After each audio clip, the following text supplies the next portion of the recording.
ఉగ్రవాదులకు ఎదురొడ్డి ఎంతో మంది ప్రాణాలు కాపాడారు real hero Ahmed all Ahmed. దాడి సమయంలో ఆయన అన్న మాటలు అందరి హృదయాన్ని కదిలిస్తున్నాయి. ఈ పోరాటంలో తాను చనిపోతానేమోనని తన కుటుంబానికి చెప్పాలని అహ్మద్ పక్కనున్న వారితో అన్నాడు.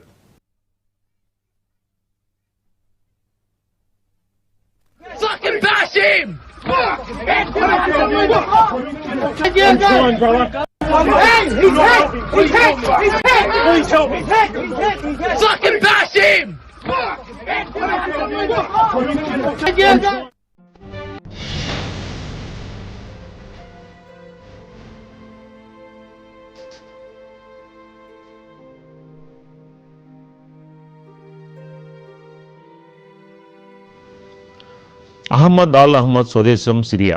నిత్యం అంతర్యుద్ధంతో నలిగిపోయే ఆ దేశాన్ని వీడి భవిష్యత్తుపై కలలు కంటూ దశాబ్దం క్రితం ఆస్ట్రేలియాకి వలస వచ్చాడు. కుటుంబంతో కలిసి దక్షిణ సిడ్నీలో సదర్లాండ్ షైర్లో కొత్త జీవితాన్ని ప్రారంభించాడు.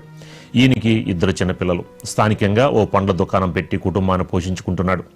ఉగ్రదాడి జరిగిన ఆదివారం ఉదయం అహ్మద్ బోండీ బీచ్లో తన బంధువుతో కలిసి కాఫీ షాప్లో ఉన్నారు. ఒక్కసారిగా కాల్పుల శబ్దాలు వినిపించగానే వీరిద్దరూ భయపడిపోయారు. కాసేపటికి అహ్మద్ తేరుకున్నాడు. ఉగ్రవాదులను చూడగానే వారిని ఎలాగైనా సరే అడ్డుకోవాలనుకున్నారు. ఈ క్రమంలోనే తన ప్రాణాలు పోతాయని తెలిసినా ఆయన వెనుకడుగు వేయలేదు.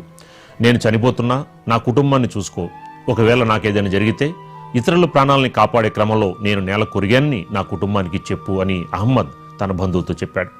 ఈ విషయాన్ని ఆల్కాంజ్ మీడియాకి వివరించారు.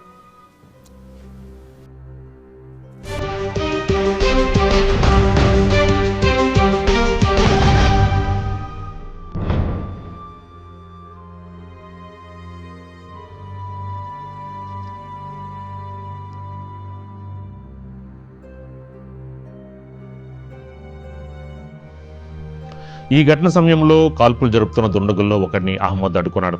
వెనక నుంచి వచ్చి తుపాకీ లాక్కున్నాడు. దీంతో దుండగుడు అక్కడి నుంచి పారిపోయాడు. ఇందుకు సంబంధించిన దృశ్యాలు వైరల్ అయ్యాయి. ఉగ్రవాదిని అడ్డుకునే సమయంలో అహ్మద్ గాయపడగా ప్రస్తుతం ఆసుపత్రిలో చికిత్స పొందుతున్నాడు. అహ్మద్ సాహసాన్ని అమెరికా అధ్యక్షుడు డొనాల్డ్ ట్రంప్ ప్రశంసించాడు. ఆయన ఎంతో ధైర్యంగా ఉగ్రవాదులకి ఎదురు నిలిచారని, ఆయన చేసిన పనికి చాలా గర్వపడుతున్నానని అన్నారు. అహ్మద్ త్వరగా కోలుకోవాలని ఆకాంక్షించారు.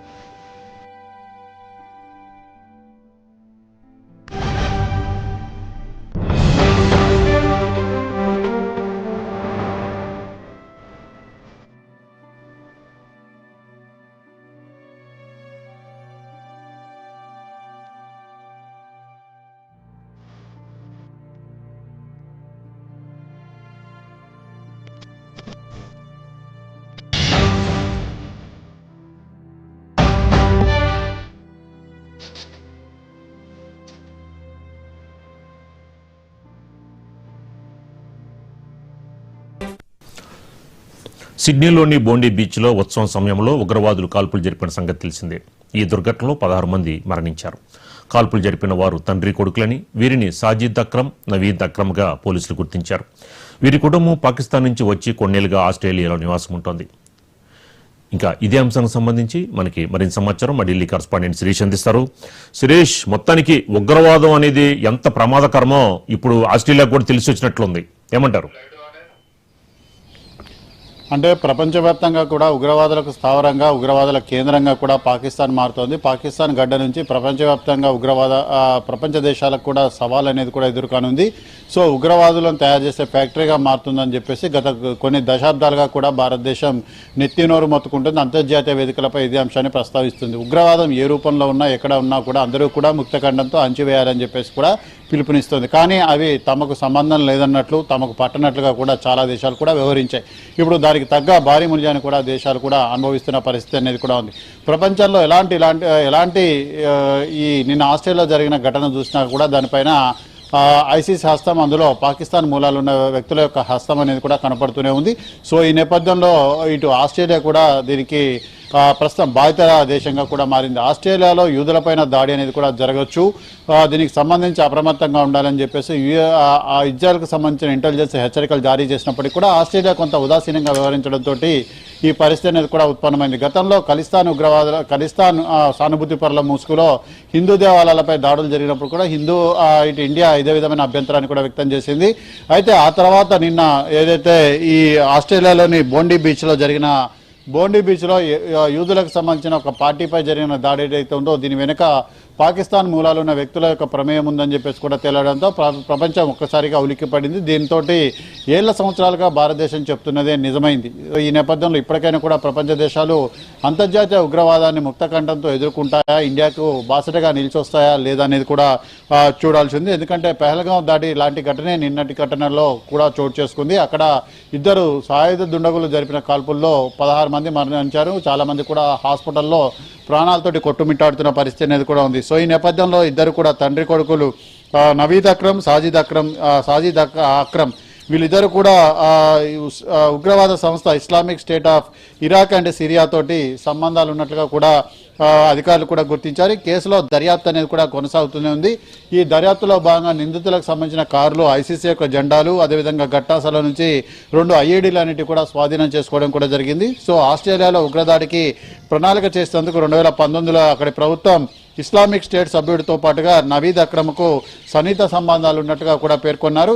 సో కొంతకాలంగా అతడు Australia security intelligence organisation agency నిఘా రాడార్లోనే ఉన్నాడు. కానీ అతను తక్షణమే అతనితో ముప్పు లేకపోవడంతో సీరియస్గా తీసుకోలేదని చెప్పేసి కూడా అక్కడ అధికారులు కూడా చెప్తున్నారు. కానీ అతడే నిన్నటి కాల్పుల ఘటనకు కారణమైన తర్వాత కూడా అధికారులు ఆ తీవ్రతను కూడా గుర్తించడం కూడా జరిగింది. సో మొత్తం మీద కూడా ఈ సిడ్నీ కాల్పుల ఘటన తర్వాత తుపాకీల వాడకం పైన నియంత్రణ అనేది కూడా అవసరమని చెప్పేసి డిమాండ్లు అనేవి కూడా వ్యక్తమవుతున్నాయి. సో మొత్తం మీద కూడా నిన్నటి ఘటన తర్వాత అక్కడ ఎవరినైతే ఉగ్రవాదులను ఎదుర్కొని చనిపోతున్న హీరో ఇతను కూడా ఇతని పేరేందంటే అహ్మద్గా చెప్తున్నారు, అహ్మద్గా కూడా చెప్తున్నారు. అతను సమీపంలోనే ఒక పండ్ల వ్యాపారాన్ని కూడా నిర్వహిస్తున్నాడు. ఇతడు ఉగ్రవాద బాధిత దేశమైన సిరియా నుంచే వచ్చాడు.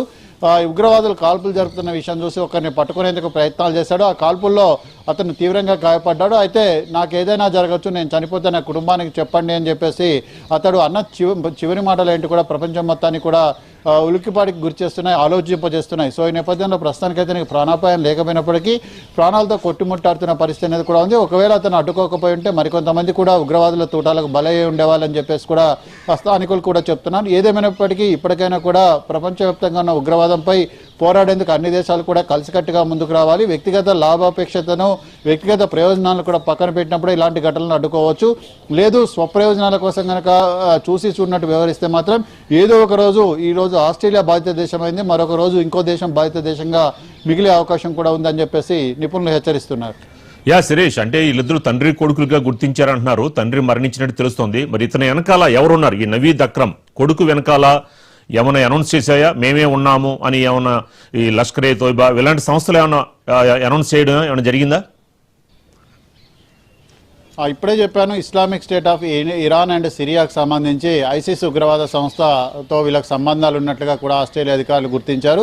వీళ్ళకి సంబంధించిన ఇంటిని రైడ్ చేయడం జరిగింది. వాళ్ళ కారులో కూడా కొన్ని ఐసిస్ సానుభూతి పనుల జెండాలు తీసుకున్నారు.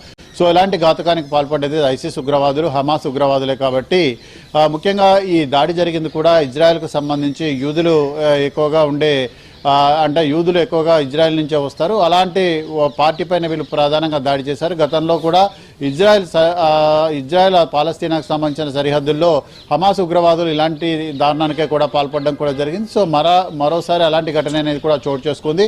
ఇది దాదాపుగా పహల్గాం లాంటి ఘటన అని చెప్పేసి కూడా చెప్పొచ్చు. ఎందుకంటే అక్కడ ఒక పార్టీ జరుగుతున్నప్పుడు ఆ పార్టీకి సంబంధించి పటిష్టమైన భద్రత అనేది కూడా కల్పించాల్సిన అవసరం అనేది కూడా ఉంది. ముఖ్యంగా ఇటు అమెరికా కానీ ఆస్ట్రేలియా లాంటి దేశాల్లో కానీ తుపాకీలు అంటే వ్యక్తిగత రక్షణ కోసం ఇచ్చే తుపాకీ లైసెన్సులు ఈ విధంగా దుర్వినియోగం కావడం పట్ల ఆందోళన అనేది కూడా వ్యక్తమవుతుంది. సో వీటిపైన కఠిన నియంత్రణ అనేది కూడా అవసరమని చెప్పేసి కూడా చెప్తుంది. ముఖ్యంగా ఈ ఏదైతే నిన్న ఆస్ట్రేలియాని బోండీ బీచ్లో ఉగ్రవాద చర్యలకు పాల్పడిన ఇద్దరు ఎవరైతే ఉన్నారో అందులో తండ్రి యొక్క మూలాలన్నింటి కూడా పాకిస్తాన్లో ఉన్నాయి. అతను పాకిస్తాన్ నుంచి వచ్చి ఆస్ట్రేలియాలో స్థిరపడినట్లుగా కూడా తెలుస్తోంది.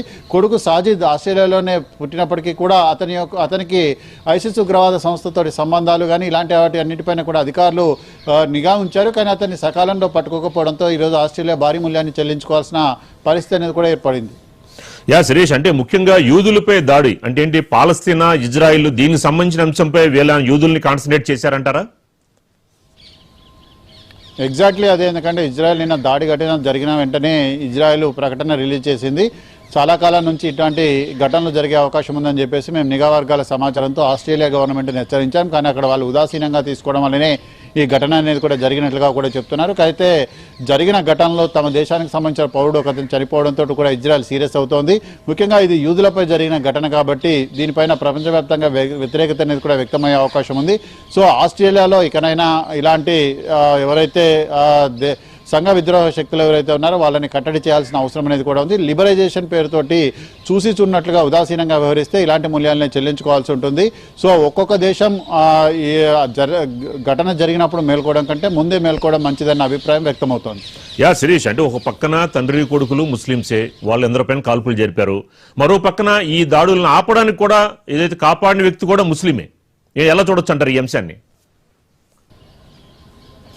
అంటే ఉగ్రవాదానికి మతం లేదు, ఉగ్రవాదానికి ప్రాంతం లేదు, ఉగ్రవాదానికి కులం లేదు. సో మొత్తం మీద కూడా ఎవరైతే మనం చూసాం ఇండియాలో ముఖ్యంగా ఎర్రకోట దగ్గర జరిగిన ఘటనలో కనుక చూసినట్లయితే వీళ్ళంతా కూడా చాలా వరకు కూడా ఉన్నత విద్యను అభ్యసించిన డాక్టర్లు, ఎంబీబీఎస్ డాక్టర్లు, వీళ్ళంతా కూడా కలిసి ఒక ఉగ్రవాద సంస్థగా ఏర్పడి ఉగ్రవాద చర్యలకు పాల్పడ్డారు. అసలు వాళ్ళకు టార్గెట్ ఏంటి, వాళ్ళ యొక్క లక్ష్యం ఏంటి, వాళ్ళు ఆ చర్యలకు పాల్పడడం ద్వారా సాధించింది ఏంటి అంటే ఒక్కొక్కరు చాలా మంచి తెలివితేటలు ఉన్న వాళ్ళు ఇలాంటి ఘటనలకు పాల్పడ్డారు. సో ఇటువంటి నేపథ్యంలో అక్కడ ఉగ్రవాద చర్యలకు పాల్పడింది ఎవరో తెలియదు. కానీ తన వంతు బాధ్యతగా ఒక పౌరుడి రూపంలో అహ్మద్ అల్ అహ్మద్ వాళ్ళకు ఎదురొడ్డి నిలబడడం జరిగింది, వాళ్ళని అడ్డుకోవడం కూడా జరిగింది. చాలామంది కూడా కాల్పుల శబ్దం విని పారిపోతున్న ఘటనలో ఇతడు ఒక్కడే ప్రాణాల కొద్దీ వాళ్ళని అడ్డుకున్నాడు. అలా అడ్డుకోవడం వల్ల కొన్ని ప్రాణాలంటే కూడా నిలబడగలిగాయి. అక్కడ నుంచి అదో తుపాకీ అనేది కూడా లాక్కోవడం ద్వారా కొంతమంది బతకగలిగారు. లేదంటే ఇంకా తుపాకీ తూటాలకు చాలా మంది కూడా బలై ఉండేవాళ్ళన్న ఘటన అనేది కూడా జరుగుతోంది. సో ఇలాంటి ధైర్య సాహసాలంటే కూడా చాలా తక్కువ మందిలో కూడా ఉంటాయి. సో అటువంటి ధైర్య సాహసాన్ని ఆ వ్యక్తి పాటించడం కూడా జరిగింది. సాధారణంగా ఉగ్రవాదులు అంటే మనం ఒక మతానికి లేదంటే ఒక ప్రాంతానికో మనం ఆపాదించడం అనేది కూడా కష్టం. కానీ ఏదైతే పక్కదో పట్టి ఏదైతే కొంతమంది ప్రభావానికి లోనైన వాళ్ళు ఎవరైతే ఉంటారో వాళ్ళు ఈ విధంగా మారుతున్న ఘటనలన్నింటి కూడా ఉన్నాయి. సో ఇటువంటి నేపథ్యంలో దీనికి సంబంధించి ప్రపంచ దేశాలన్నీ కూడా మూకుమ్మడిగా దీన్ని ఎదుర్కొంటే తప్ప సమస్యకు పరిష్కారం అనేది కూడా ఉండదు. అసలు ఆ మూలాలన్నింటి కూడా ఎక్కడ పడుతున్నాయి, దానికి ఏంటి అనే దాని గురించి విరుగుడు తీసుకురావాల్సిన అవసరం అనేది కూడా ఉంది. కానీ దాన్ని పెంచి పోషించే విధంగా స్వప్రయోజనాల కోసం వాడుకుంటే మాత్రం అది పాముకు ఎలాగైతే పాలు పోసి పెంచుతారో అది తిరిగి ఎలా కాటేస్తుందో అలా కాటేసే అవకాశం కూడా ఉంటుంది. సో గతంలో తమ స్వప్రయోజనాల కోసం ఉగ్రవాదులను పెంచి పోషించిన కొన్ని ప్రపంచ దేశాలు చివరికి అదే ఉగ్రవాదుల కోసం ఉగ్రవాదుల యొక్క దుశ్చర్యలకు బలవుతున్న ఘటనలన్నింటి కూడా చాలా కోకొల్లలు. సో మొత్తం మీద కూడా ఇండియా వాదన ఇప్పటికైనా విని ఉగ్రవాదంపై పోరాటంలో ముక్తఖండంతో అందరూ కూడా ఏకతాటిపైకి రావాల్సిన అవసరం అనేది కూడా ఆసన్నమైందని చెప్పేసి కూడా నిపుణులు హెచ్చరిస్తున్నారు. సురేష్, మరి ఇప్పుడు ఏదైతే సాజిద్ వీళ్ళ ఫ్యామిలీ మెంబర్స్ ఏమంటున్నారు?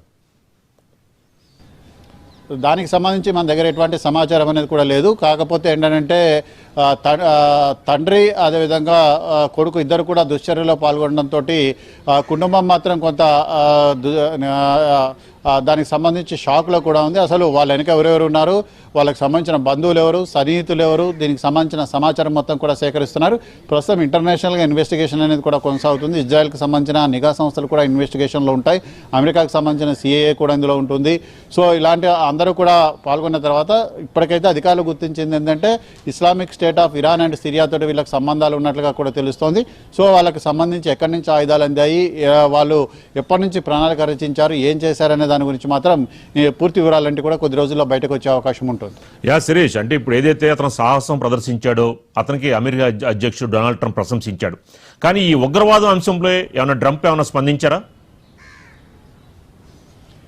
అంటే ట్రంప్ దీన్ని ఖండించడం తప్ప ఆయన చేసిందేమీ కూడా లేదు. ఎందుకంటే ఉగ్రవాదానికి పెంచి పోషించి ఆసిఫ్ మునీర్ లాంటి వాళ్ళను, షియాజ్ షరాఫ్ లాంటి వాళ్ళను వైట్ హౌస్కి పిలిచి విందులు ఇస్తున్న పరిస్థితి. అంటే అమెరికా అనేది తన స్వప్రయోజనాల కోసం వాడుకుంటున్న పరిస్థితి అనేది కూడా ఉంది. సో ఇటువంటి నేపథ్యంలో ఏదో ఒక రోజు ఇబ్బందికరమైన పరిస్థితులను ఎదుర్కొనే అవకాశం కూడా లేదు. ఎందుకంటే ఇలాంటి గన్ కల్చర్ అనేది కూడా అమెరికాలోనే కూడా ఉంది.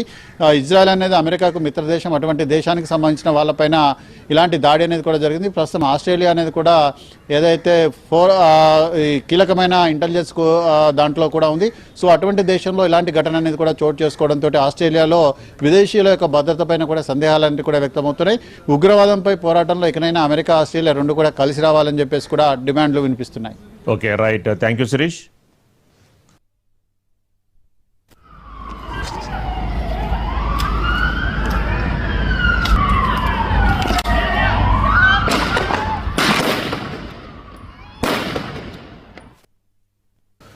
బులెటిన్లో స్మాల్ బ్రేక్ తీసుకుందాం.